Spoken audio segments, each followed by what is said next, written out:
So we have breaking news that when Donald Trump had COVID, he was far sicker than he was telling the public, basically lying to the people. He was so sick that they thought he might have to go on a ventilator. I'm going to read you some reporting from the New York Times. It says, Trump was sicker with COVID-19 in October than previously acknowledged at the time, with extremely depressed blood oxygen levels at one point and a lung problem associated with pneumonia caused by the virus. According to 4 people familiar with his condition, his prognosis became so worrisome before he was taken to Walter Reed that officials believed he would need to be put on a ventilator. 2 of the people familiar with his condition said. The people familiar said he was found to have lung infiltrates, which occur when the lungs are inflamed and contain substances such as fluid or bacteria. Their presence, especially when a patient is exhibiting other symptoms, can be a sign of an acute case of COVID.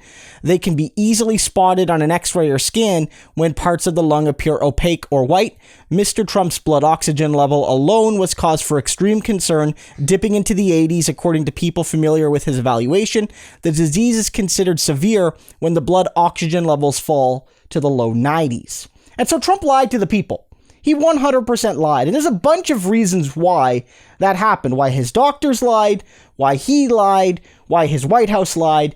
And it goes to power.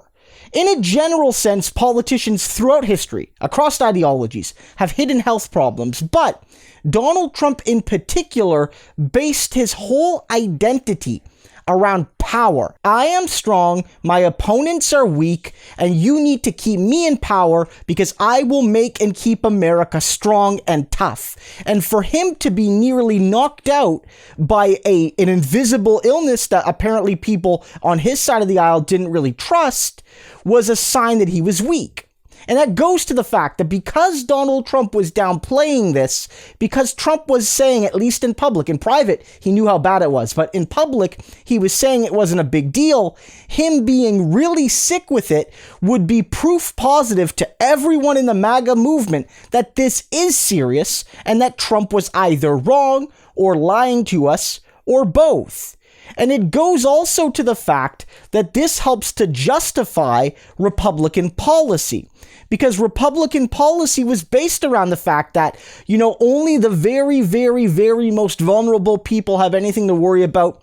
And tough, strong people like Donald Trump, who again is tough and strong and virile and aggressive. And he's the best of us. He's the God Emperor.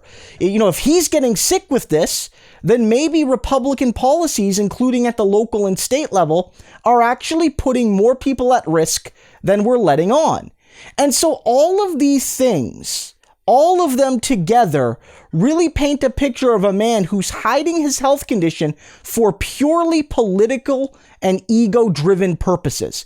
Like, this isn't a surprise to me, because I was saying this back when he was sick. I remember that day when he came back to the White House after being at Walter Reed, and he took his mask off, and he was huffing and gasping for air. The man was clearly not better yet, but he was obviously better than he was because he was no longer at the hospital. So I thought to myself, if he's that bad now, how bad was he at Walter Reed? And the answer is a lot worse than they were telling us. And again, it also goes to other factors. Like, you have the Republicans basically downplaying this, and Donald Trump didn't garner a lot of sympathy because people felt he sort of deserved it.